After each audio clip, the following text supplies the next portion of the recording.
Hi everybody, I'm Tim Stevens, and this is the 5th generation iPad. It's the biggest refresh to the iPad since the 2nd generation came out. In fact, it's such a big change to the design that they've gone ahead and changed the name. So, meet the iPad Air. It still has the same 9.7-inch Retina display up front that you've seen in the 4th generation and earlier generations of the iPad, but this generation is critically 20% thinner and 40% lighter. That may not sound like big numbers, but actually it is a very noticeable difference. When you pick up and hold this tablet, it's incredibly light and incredibly thin, much more so than before. It really feels great, much more close to the iPad mini than indeed to the 4th generation and the previous generation iPads that came before.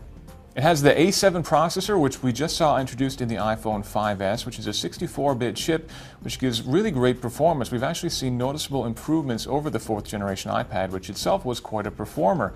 Games will run really well, especially new releases like the latest Infinity Blade, and applications will load more quickly, and web pages will launch more quickly as well. However, it's not a huge difference from the previous generation. Interestingly, this is the same CPU as found in the iPhone 5S. Previous versions of the iPad have had upgraded versions of the chips, but this is the same version. Benchmarks prove it to be about the same speed as the iPhone 5S. That's not a bad thing by any means. The 5S is indeed a very quick phone, but if you're hoping for something even quicker, you're not going to see that here. Now we've got the same selection of ports as before, which is basically just one port, the Lightning port on the bottom of the device. We do now have stereo speakers, which is great. However, they're both still located on the bottom of the tablet. We would have liked to see one of the speakers situated on the top so that when you hold it sideways and watch a movie, you'll get proper stereo separation.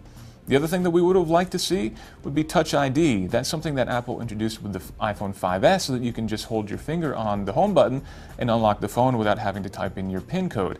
Unfortunately, that's not present here on the iPad Air. You'll still need to type in your PIN code to unlock the tablet. Now, of course, most iPads never leave the home, so security isn't such a big deal, but certainly when you're buying applications, it does get a little bit annoying to have to type in your password, especially if you've gotten used to doing things on the iPhone 5S with just a fingerprint. Overall, we're really big fans of the new iPad Air. It's nothing really that drastically different over the 4th generation, but the thinness and lightness do make it much more of a portable tablet than before. You barely will even notice it in your bag.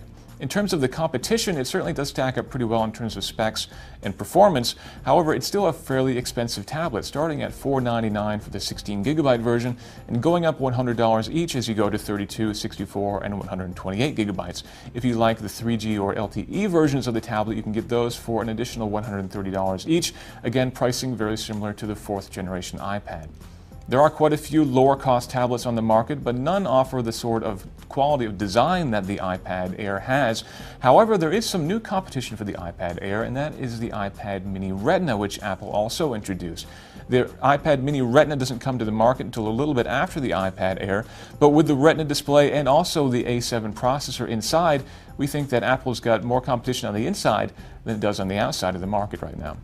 Overall, again, we're really happy with the iPad Air. We think it's a great tablet. If you've been waiting for an upgrade, I think now is probably the time to do so.